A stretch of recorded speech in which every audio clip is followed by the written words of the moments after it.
You gonna open or you want me to? It's your channel. Welcome to another edition of Hardcore Wrestling 101. I am joined by... And we are back, baby! Well, you haven't even said who you are yet. Oh yeah, Hardcore Christopher. There we go. So, yeah, it's been a while. Been over a month, probably.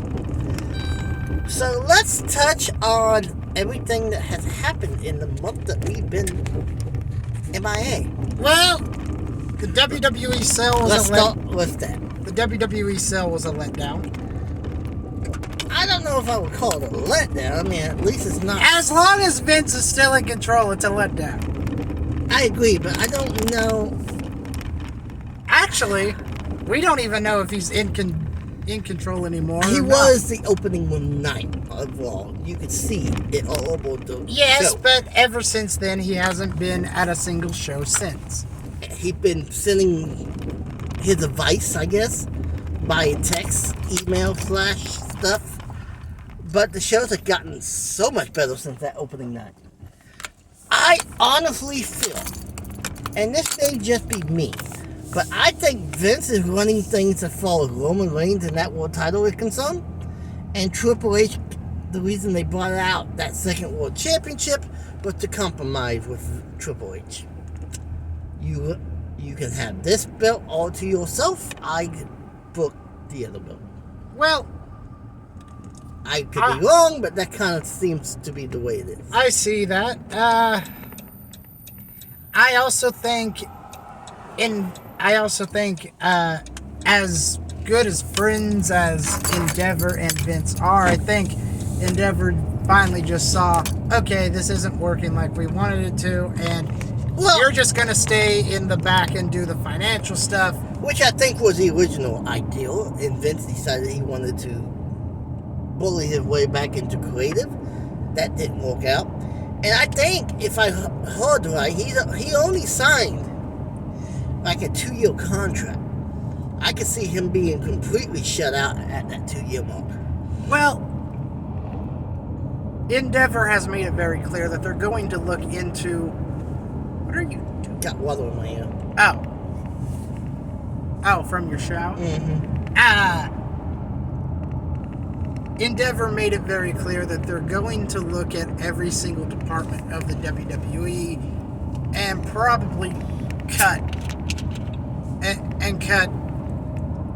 things accordingly.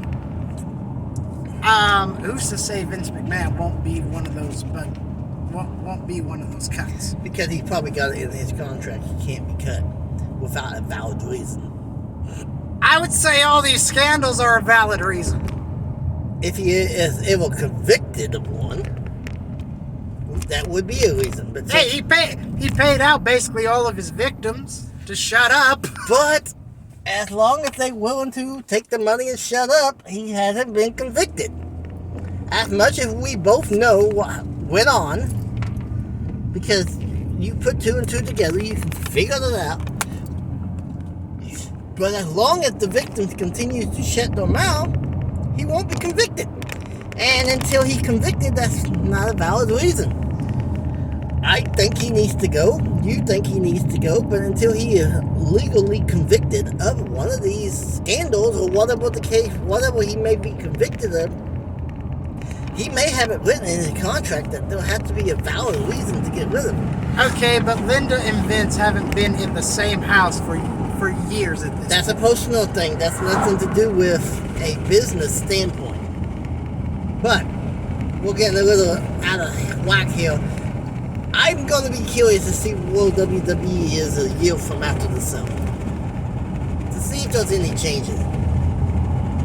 Do you think we could see some UFC and WWE crossover? Eventually. Not for a few months anyway. There's rumors about we're going to touch on the draft later, but I do want to touch on one thing before we get to our next subject. The rumor is that they're going to be doing just brand split pay-per-views again. Oh, like a hard brand. So, a hard This brand is supposed split. to be like a hard brand split. Like, The only like it'd be basically like it was where you only seen each other 4 times a year. like they did back in What is your thoughts about a brand split pay-per-view again? I like it. I do too, as long as the brand's superstars stay with their respective. Well, my thing was as long as they don't try to shove more wrestling down our throats by having each brand have a pay-per-view every month. And go back to the formula, well, this month is Raw, next month is SmackDown, this month is Raw, next month is SummerSlam, this month is SmackDown. Well, you get the idea. I understand. I don't think we need 2 pay-per-views in 1 month. Well, and we're gonna get to something. So that's okay. I brought it up, so we're gonna move on to AEW for a minute. Okay. There's not a whole lot of AEW stuff. I know Roderick Strong debuted, and no one saw that coming. WWE thought he was still under contract, but apparently his contract expired and no one knew it. He was still on the roster page to the point that people in the WWE were like, but what's going on here? So apparently they went to the higher up. The higher up looked, and sure enough, he was a free agent. No one knew he. How does that work with somebody not putting no I's and dotting no I's and crossing no T's? So as of Dynamite, I did not watch it because I failed to record. Well, I'm not even talking about this last Dynamite. Oh, this Dynamite I thought was pretty good. I'm talking about the announcement that Tony made a few weeks ago about, and I'm probably going to butcher this name, about them going All In Wembley Stadium, UK. But that's part of what I want to talk about. The second part is that All Out is in a week after. They'll do an All In, then they're going to do the normal All Out. Oh no. Is that too much back to back? Well, and do we have a reason to complain when so far Tony has shown his pay-per-views has always been 5-star shows? Okay, question. We know that All In is going to be in England. Mm-hmm. Where's All Out going? Chicago. The normal spot. Oh! I can see that being a problem. How? Okay. Why do you see that as a problem? Because you have All Out, that's in England. You have Dynamite. All In England. Well, All In, sorry. Then you have Dynamite. Then... Well, Dynamite will be in Chicago as well. So they would just have to basically fly from England straight into Chicago. And Tony probably has a private jet that he could use if he needs to for this. Yeah. Okay, I don't see that being a problem then. My biggest concern is... I just don't like having pay-per-views back-to-back like that. That's my biggest concern. My biggest concern is this something that Tony is just testing the waters with? Or is All In going to become a tradition type thing where they basically don't just focus on in-ring talent, they focus on... Give me a minute here. Are you trying to... Oh, you're backing up straight. I don't even know how to use one of those. I'm going to put your window down. If you get cold, let me know. Okay. My biggest concern is the storylines behind these matches. Because everything's If we can get Punk and the Elite on the same side, having them book the Elite versus CMFTR would be great. Just sell tickets. Speaking of Punk... Well, we're getting to that. Yeah. So, I say until he gives us a reason to doubt him, don't doubt Tony. You want to touch on Punk? Well, Punk was backstage during a Raw taping, and the internet flipped out over it. Well, I know how he got there. I do too. He was just doing some promotional stuff. He was taking a flight from the same place that he did a deal in Florida. He was doing commentating for like a UFC type thing. Yeah. And it just winded up being on the same flight as the WWE heading to Chicago because they were going to Chicago. Uh-huh. And so he decided to go visit and try to make amends with... What? I don't know. I got a call coming in, but I don't recognize it. 850 number. Just ignore it. I am, because I don't know it. And so, yeah, of course, the internet flipped out saying he's trying to get back in one law. I think he was just trying to make amends because he's been trying to make amends even with the people he made upset in AEW. Well, he shook hands with Triple H, and Triple H just said, Punk asked him if he could stay. I gotta talk to the boss. The boss said and Triple no. H said, I have to check with the big guy, meaning Vince, and Triple H talked to Vince, and Vince said, we can't have him here. I think Vince's concern was he's still technically under contract, and if Triple H would have been seen talking to Punk, it could look like contract tampering. So on that regard, I get where Vince is coming from. And it's a smart move by Vince because the last thing he needs is. And honestly,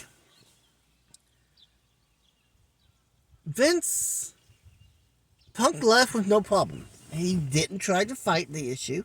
No. He left with no issue. There you go. He just said. If we can get the Elite and Punk on the same side, that would be one heck of a match.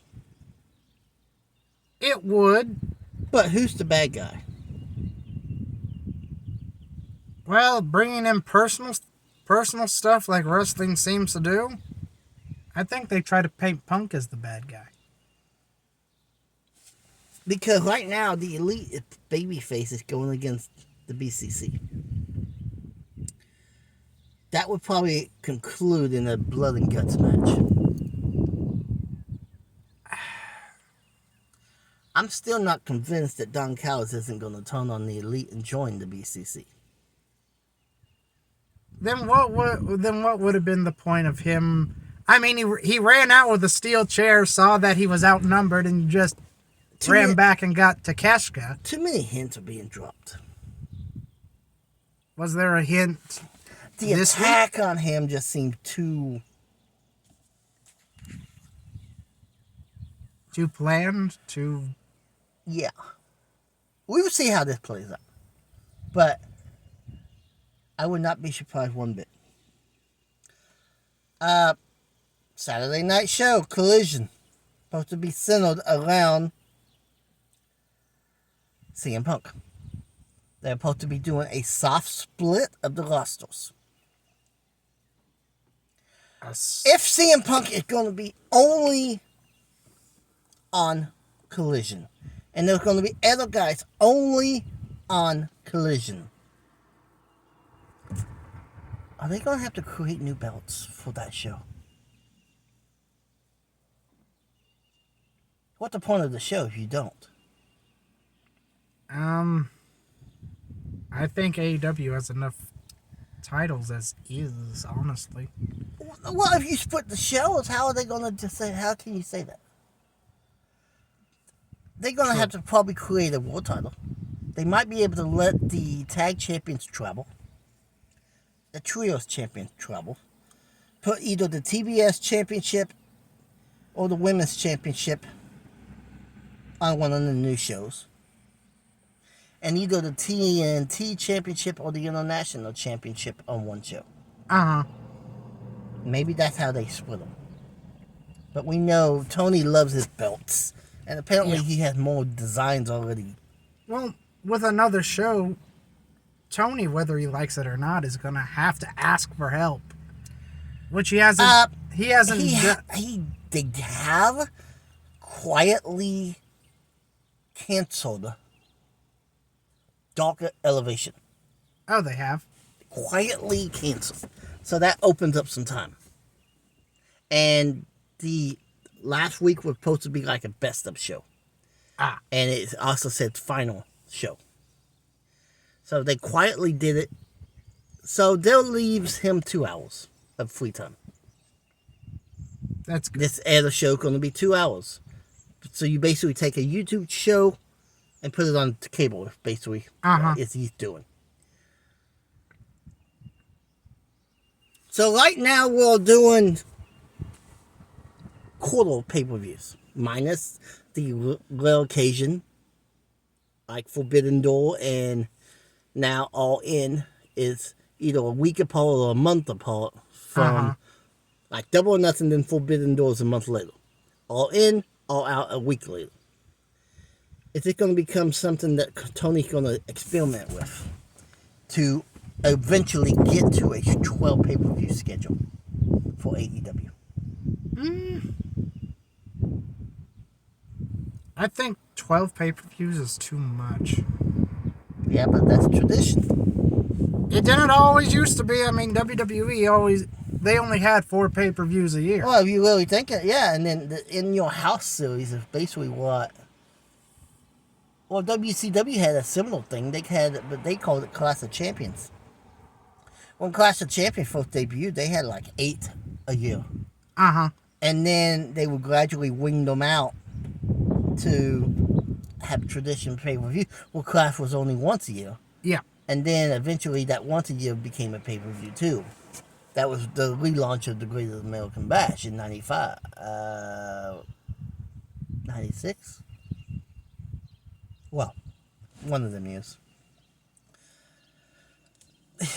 If they do a hard split, I would like to see a hard split between the rosters. He has enough talent, yes. Because the roster's just way too.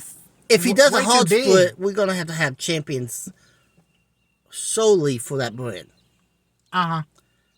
Maybe not the tag division or the trios division, but the rest of them will have to be a solely championship. And they might be able to split the women's titles because we have to. And then from now, the International and TNT Championship. I'm just trying to think this through. Give me a minute.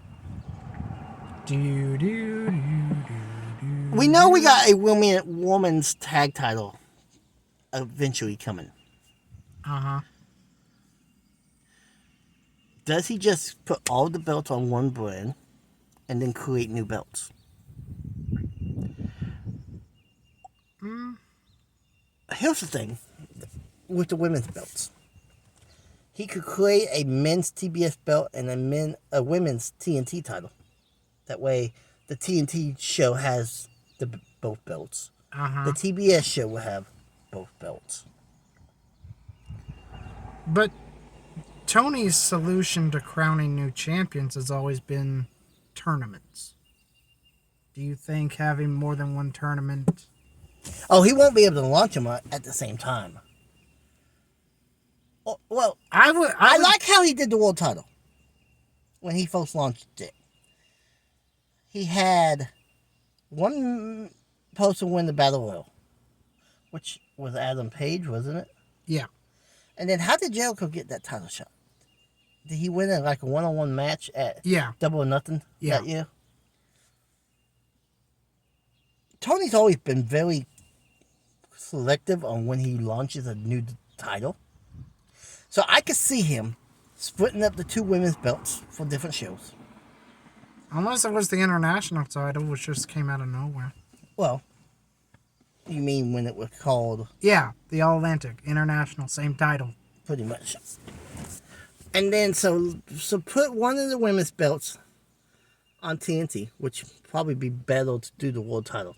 Because you can't have a TBS championship without being on TBS. At all. True. They need to move the TNT title over to the new Collision show and actually put some focus on that title instead of having it be Mr. Hot Potato. Which would leave the international title on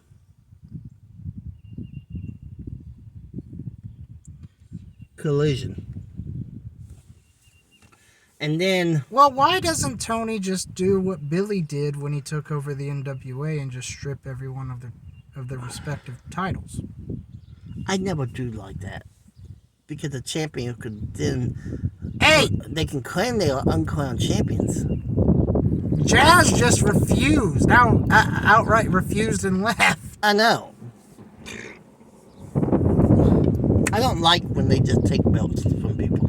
Unless there's a Valid reason. a storyline punishment that makes sense. Or they injured for real and they can't compete.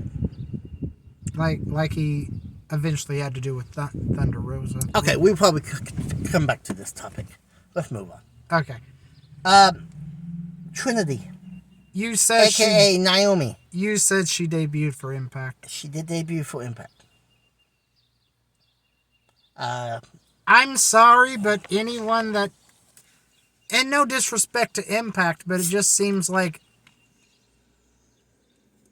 Stars go there when they have nowhere else to go.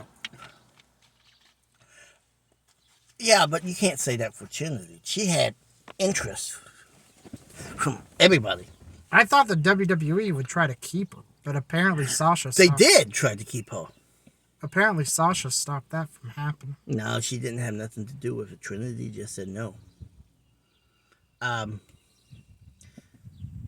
It's only going to be a matter of time before she wins that title.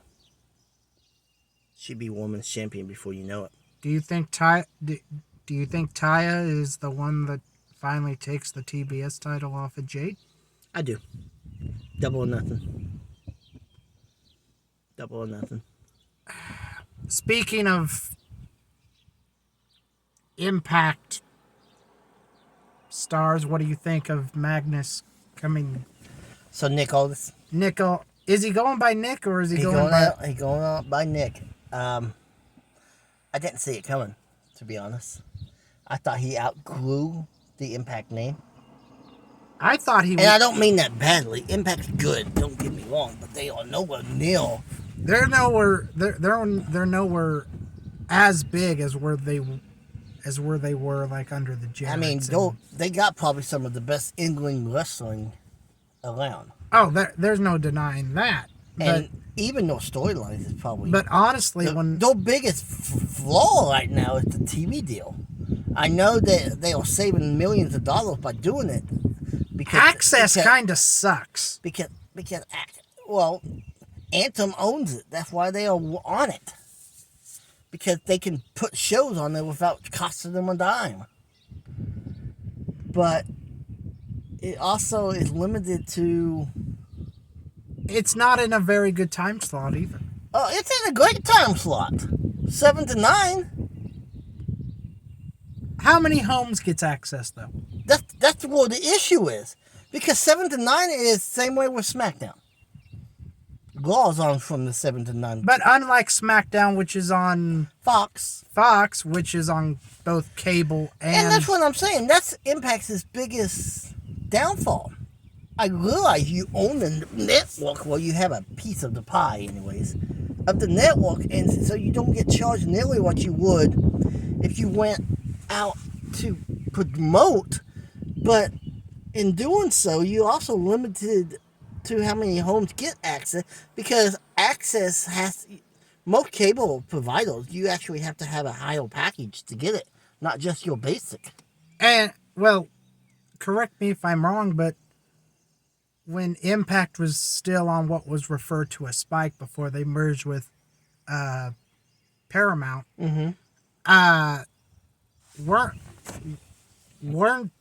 wasn't TNA in more homes back then than what they are now? The highest rating was a 1.5. Hogan's debut, though. But still, a 1.5. They never reached that peak again. The closest they got was a 1.0. Dynamite debut episode got that. Of course, they haven't ever gotten back to the 1.5. I don't know what Rampage's debut number was, but I'm pretty sure it was around there or higher. It was around 1 million, but it didn't hold the audience. And I'm glad you kind of brought Rampage up. So Rampage needs to die, in my opinion. It's not going anywhere, because it has been announced by the higher-ups in AEW that when Collision does debut, even though they officially haven't announced it, so that name could be changed, but that's what the going name is because they trademarked that name and all that. But Rampage is not going. Even though the numbers are down, everyone's been happy with it because of the time it's in. What? It's in a late time slot. It comes on right after SmackDown. At 9 o'clock. Your elderlies is already going to bed at 9 o'clock. Yeah. Now, and Friday night, what are the younger generation doing? Partying. Uh-huh. So it's in a bad time slot. Who watches beside? Okay, I've only watched one Rampage, and that was when CM Punk debuted and returned, and I haven't watched it since. I got you beat by one. I watched when Christian won the Impact title. Rampage seems thrown together. Well, it's matches that most of the time is just. And the only time they are mentioned is at the very end. Well, pretty much the tail end of Dynamite, right before the main event or right after the main event before they go off the air. Most of the matches on there is just a step up from AEW Dark. Because it's taped before Dynamite or after Dynamite most weeks. Okay, what's the consistent number of Rampage? Anywhere from 3 to 5. They do squeeze in a 600,000 every now and then. Okay, that sucks. That just downright sucks. Well, yeah, but most of the time it's in the top 20. You have SmackDown, which is pulling in 1 mil to 2 on a regular. Mm-hmm. Meanwhile, you have Rampage, which no one seems to care about. That's pulling in 3 to 5 to a 6 every now and then. You know what AEW needs? What WWE needs? They both need it. They need. I think AEW needs a developmental system. Oh, there's no doubt about that. They had one, but then Cody left and probably took his factory with him. But then again, Dustin also runs that too. And QT Marshall. I know they wasn't officially linked with AEW. Yeah, but a lot of the up and coming stars was there.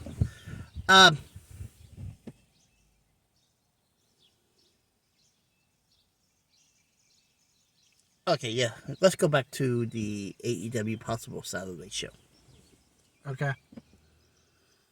If they decide to do a hard split with the championships and all that, the women's division I don't think could uphold a split. Well, there's very few women to begin with. That's my point. He would have to reach out to some of his partners. There's more men on the roster than anything. He would have to reach out, I think, to some of his. He could reach out to Shimmer, Impact. Because they are Japan. He's been wanting to work with Shimmer anyways. Impact, they haven't really worked together lately, but I'm pretty sure they split on good terms. Just the 1 year contract was up. New Japan is just starting a women's division, so they probably ain't gonna want to let any of the New Japan exclusive ladies go. I mean, he probably have to hire more women. Well, the majority of the women are being used on Dark and Rampage, which then he could doesn't help shift matters. them. He could shift them from Dark to the live TV then. Okay, is Dante Martin still injured or? Yeah, he broke his leg at So, the last one. do you think that Top Flight is just one of those cursed tag teams that just ends up getting bit by the injury bug? I don't know, because what happened to him at the Ring of Honor show was just a split mistake. It was a complete. Could have happened to anyone. But I do get where you're coming, because every time they get some momentum, one of them gets injured. And this time, the one that got injured is the one that was doing pretty good on his own. Mm-hmm. So I don't even know if we've seen his brother since that injury occurred. Because I haven't been keeping up with Honor Club. My subscription is up. I need to pay it so I can catch up.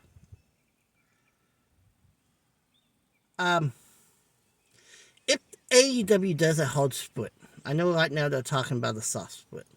I don't think a soft split will work. Not if you're trying to keep them two apart. Let's say they go with a hard split. Do they combine the women or do they split the women into two? I think they need to keep them. I don't think. Together.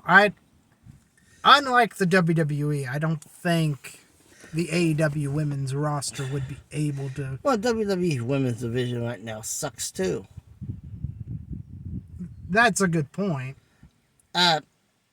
Do we have enough tag teams to contain two divisions? I don't think so. So I think the women would need to travel. I think the tag would need to travel, and the trios would need to travel. They will have to create a new world title if they want to keep Punk and the Elite on separate shows. Because Punk, he would have nothing to chase. Even if he never wins it, even if he doesn't want to win it, you want the idea of that he could win it at any time. Still. So they would just about have to create a new world title. I agree. And probably a new mid-card belt. That way they can keep the belts that they have on Dynamite. I also agree with that. I think the women, the tag, because the women will have another belt to chase soon. At some point. The tag titles. So I think the tag belts, the trios belts, will be traveling champion. Keep the other belts on Dynamite and create your own mid-card belt and a world title. And I would create a junior division for both shows. Because they got a lot of people in that weight class that they could have. They do. That's what I would do. Anything else you want to talk about? Well, let's talk about WrestleMania 39. I don't think we've covered it, or if we did. Night 1, great. Night 2, not so much. Well, I don't think there's a reason for WrestleMania to be on 2 nights anymore. It was just about, and there's a lot of people that I listen to that actually said this point, and I have to agree. It's just about like Triple H booked Saturday, Vince McMahon booked Sunday.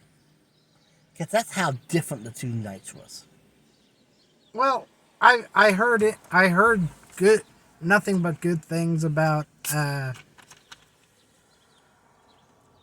night 1, but night 2, it's like everybody was ranting about the main event.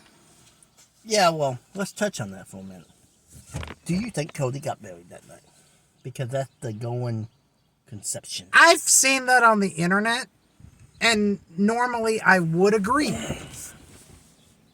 If it hadn't been for what happened Monday night on Raw, where he got ambushed by Brock, beat down. It would be one thing if Cody went from the top of the mountain all the way back down to the bottom. But he's still going against a main event player in Brock Lesnar. This is going to be the one time that I think JD hit the nail on the head. JD from New York. Cody didn't have no adversity leading into Mania. He was number 30 in the Rumble, so he can't even say I went through 29. No, he went through maybe 5. Well, he cannot. Well, there was some adversity with his tour. No, we're talking about when since his return. He returned number 30. He gets the win in the Rumble. Yeah. And gets basically shot to the moon. He really had no losses going in. Nothing that would make him question himself. And it's not like that Roman versus Cody was a squash or anything like that. It was a good match. But they were not going to take that belt off of Roman until he hit that 1,000. which now he is like 28 days away. And So, to answer my question, do I think Cody got buried? I don't think so. No. I mean, look at how long his father chased now you got people complaining that they go on separate shows. So this was my original reaction: is I was not happy. I watched it live when it happened, and I went, no. And then, but now the more I think about it, it's not the end of the story. It's the It's beginning. just one of his stepping stones. He's gonna go take out Brock. He's going to qualify. No, okay, rewind. He's going to beat Brock. He's going to be put in the world title tournament. He's going to lose in the finals to probably Seth. He's going to question himself at that point. So kind of like how Cena questioned himself after. Then he's going to qualify for Money in the Bank. He's going to win Money in the Bank. But then he's going to announce probably the following night on Raw. Unlike most of them will just come in and do a jump in. Unless they want to tone Cody. And that would be the ultimate way to do it. But they would have to do a double tone just about. Well.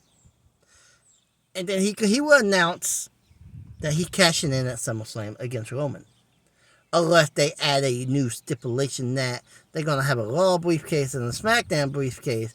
But they really don't have time for full Money in the Bank matches.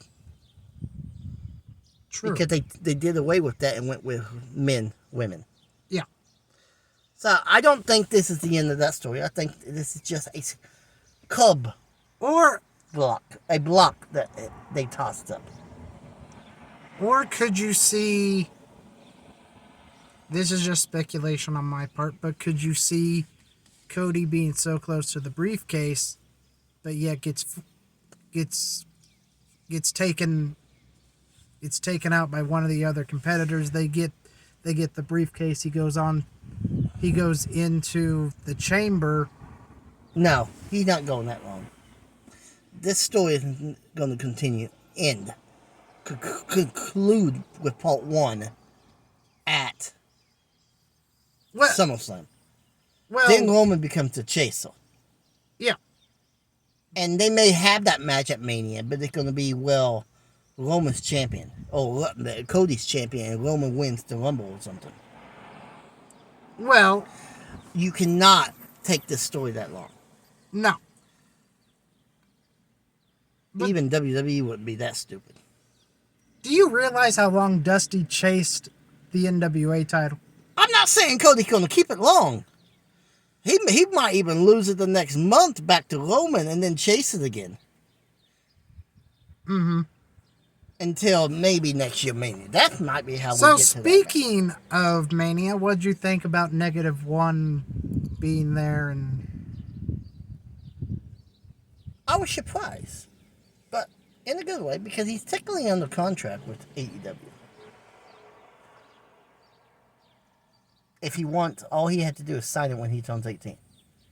His whole family is receiving money from AEW. He has a lifetime contract if he wants it. How does that work? It means until he's 18, he's under contract. When he turns 18, if he wants to join AEW, he can. If he wants to join WWE, he will probably be able to. Now that Cody is part of WWE.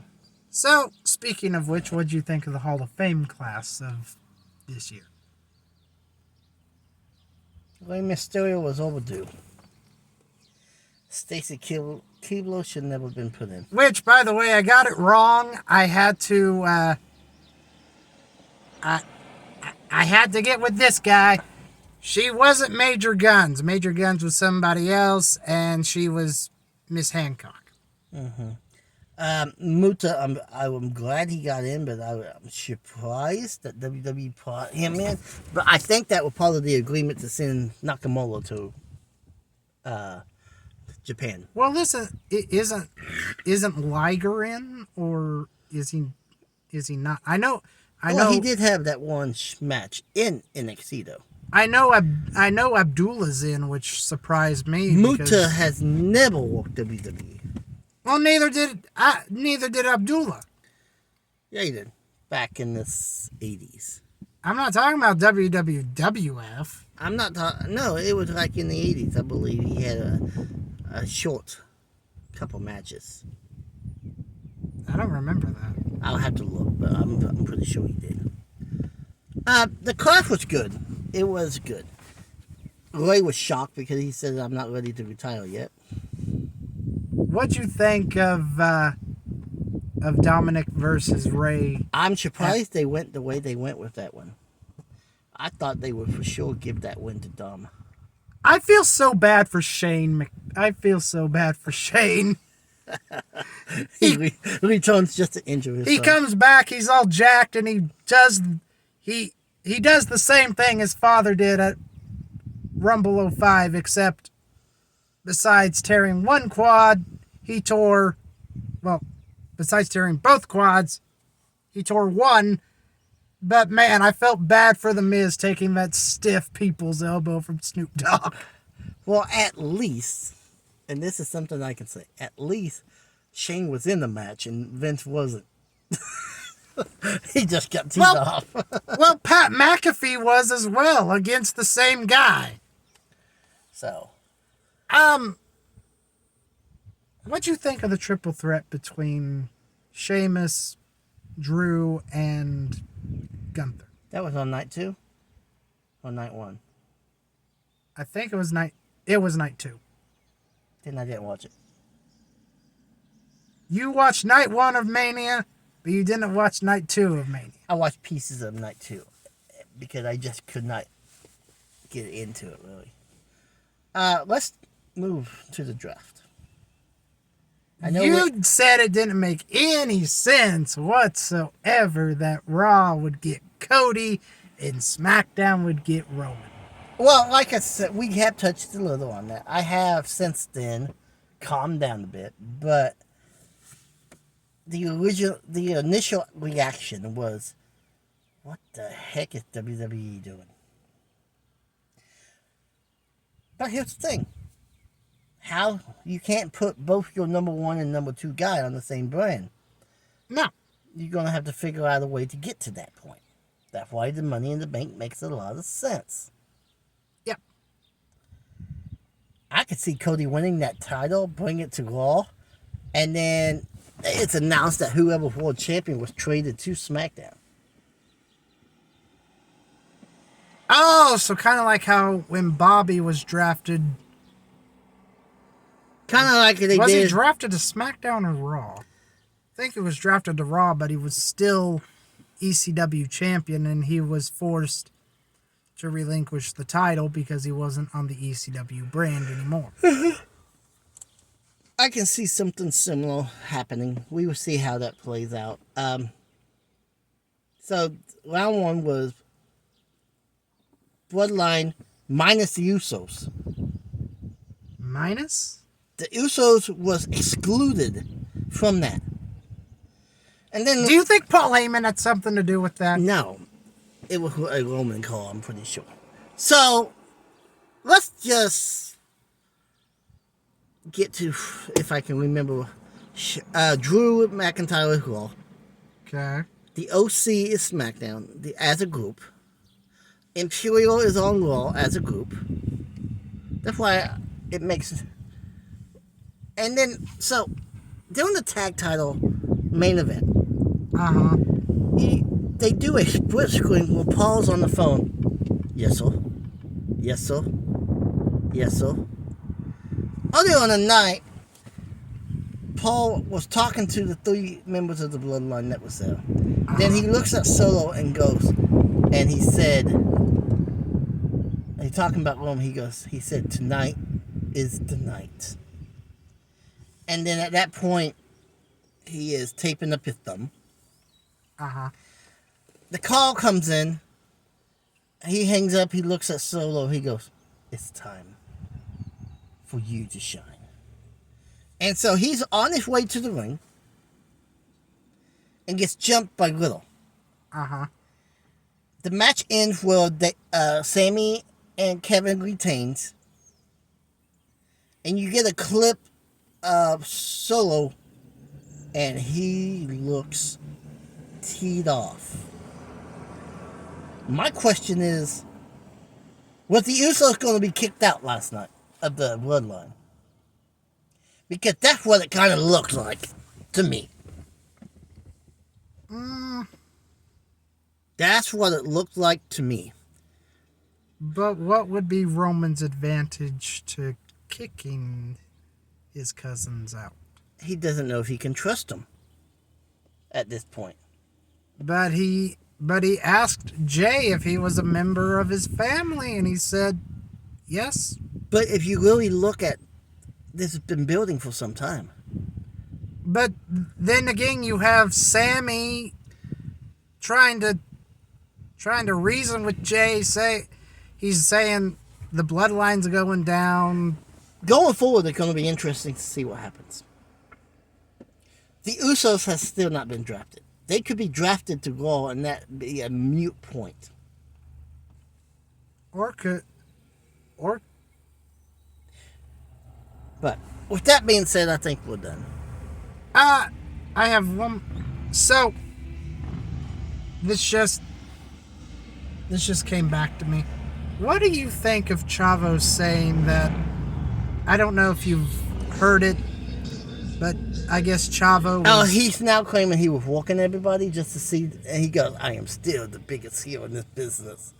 So I don't know if he really was upset or if it was just a way to see if people reacted, which they did.